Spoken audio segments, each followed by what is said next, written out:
Simply put, Chuck Connors was larger than life. Everything about him, from his stature to his athletic accomplishments, well, they just seemed big. Of course, Chuck is best known as Lucas McCain from the classic TV and Western television series The Rifleman, which ran on the ABC TV network for 5 seasons during the late 50s and early 60s. I'll talk more about that in a bit, but first let's talk about Chuck Connors the athlete. Kevin Joseph Connors was attending Seton Hall on a sports scholarship when Major League Baseball scouts started taking notice of him. He was truly gifted, one of those guys who, if he wanted to, could play multiple major league sports. Being a lifelong Brooklyn Dodgers fan, Connors dropped out of college and decided to play a handful of minor league games with a Dodgers farm team. However, before he could really get his athletic career going, Kevin felt that his efforts were needed elsewhere. So he joined the United States Army following America's entrance into World War II. During most of the war, he served as a tank warfare instructor at Fort Campbell, located on the Kentucky-Tennessee border. After Connors' military service ended, he returned to sports, but instead of playing baseball, he opted to join the fledgling Boston Celtics during the 1947-48 NBA basketball season. But you know what? Baseball really was his first love, and he found it hard to stay away, to resist the siren call of America's favorite pastime.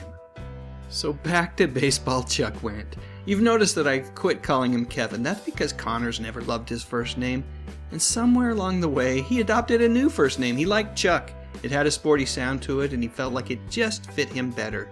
After making it to the bigs with the Cubs in 1951, Connors was sent back to the minors in 1952, and at that point, he was married, he had a young son, and he realized that he needed to find a way to provide steady, constant income for his young family for years to come.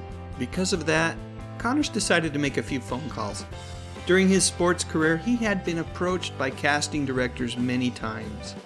With his size and rugged good looks, they were absolutely certain that he could make it big in the entertainment industry, and well, as we all know, they were right. Connors' first role was in the Spencer Tracy, Katharine Hepburn flick Pat and Mike. Not a bad way to start a career. After that, role after role came Chuck's way. I'm not going to talk about everything that Connors has been in. His TV and movie filmography is extensive. Instead, I'm going to focus on a handful of my memories, things that were special to me.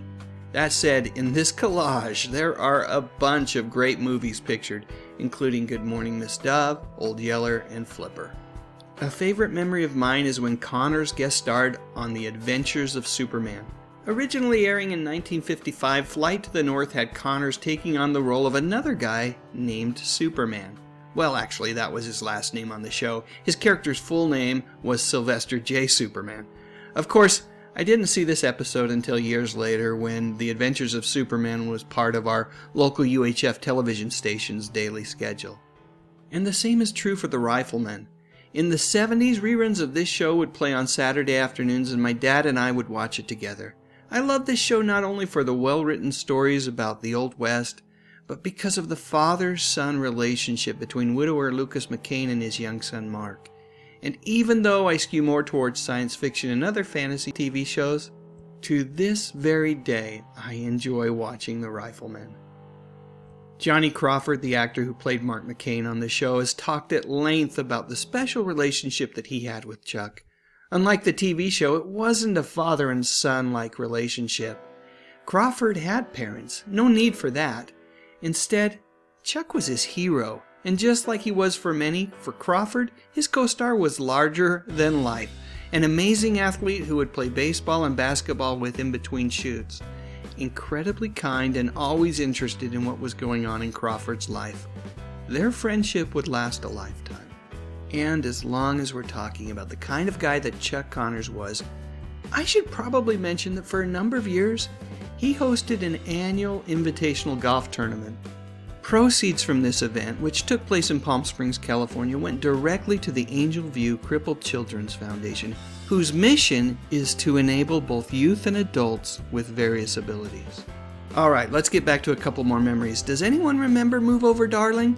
I love this movie. It's a remake of the old Cary Grant film My Favorite Wife, which I loved as well, but for whatever reason, I actually like this one better. Doris Day and James Garner run with the lead roles in this film, and Chuck, who plays Adam, the person that Doris Day's character is stranded on an island with, he is fantastic as well. I also have to mention the late 80s television series Werewolf. I really liked this show, which was part of the Fox Network's debut season, for a couple of reasons. One was that some of the episodes were being filmed in my home state of Utah, and I thought that was pretty cool.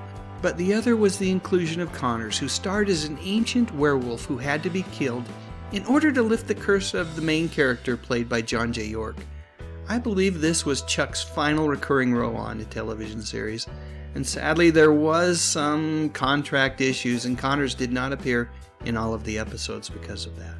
Although he was a great athlete, for much of Connors' life, he was also a heavy smoker, and in 1992 that habit caught up to him.